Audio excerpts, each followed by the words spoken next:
Бір күні ауылды жерде тұратын бір кісі ағайын туыстарын бәрін басын қосып бір туған күн өткізбекші болады. Соған ағайындарын бәрін шақырады, көрші ауылда, қаладан дегендей барлығын шақырады. Содан бір көрші ауылда тұратын әжесі болатын.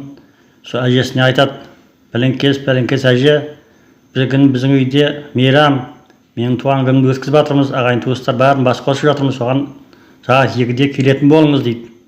Ана кісі өзі сөйлеп қалған кісі болатын. Болды, барам, сағат 2 болса 2-де барам. Мені 15 минут 2-де күтіңіздер дейді ғой. Одан барлықтары жиналады, бас қосады, отырады. Сағат 2 болады. Қарайды, жоқ, жаңағы әже жоқ, басқалардың бәрі келіп болды. 2-ге 15 минут қалғанда келем деген әже 2-де болады, жоқ. 2-ден 15 өтеді, жоқ. Сосын тағатсызданып, қой, бұл кісіге звондайын деп барлықтар айтады: әжеге звонда не болып қалды деп. Сосын әжесіне звондаса, әжесі айтады дейді: білмеймін, мынау әдірағалғар күнде осы келіп жүрген жолы мынау. Білмеймін, мынау бір кішкентай ғана жолда құм басқан екен, сол жерге батып қалып шыға алмай жатырмыз дейді ғой. Сосын әжесі айтады: ол қалай, ол күнде өтіп жүрген жеріңізден өтпей қалдыңыз бүгін дейді. Кеше қатты жел де ауған жоқ дейді.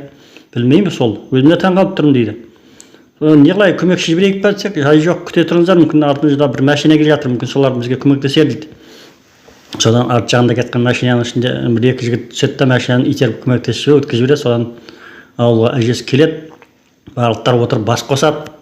Содан кейін енді әңгіменің арасында отырып айтады ғой: әже, сіз 15 минут қандай келемін деп едіңіз, келе алмай қалдыңыз. Әй балам, мен қателесіппін дейді. Алладан біз ұлық емеспіз қой, өзімнің сөзіме өзім өкініп отырмын дейді. Ешқашанда біз бір жерге баратын болсақ, бір істі бастайтын болсақ, істейтін болсақ, әуелі Алланы айтуымыз керек екен аузымызға.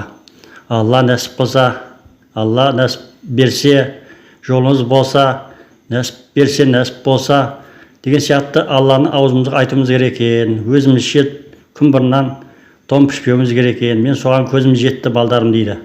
Енді бұдан былай естеріңде болсын дейді. Кез келген жұмысты басаңыздар, Алланың атымен бассаңыздар.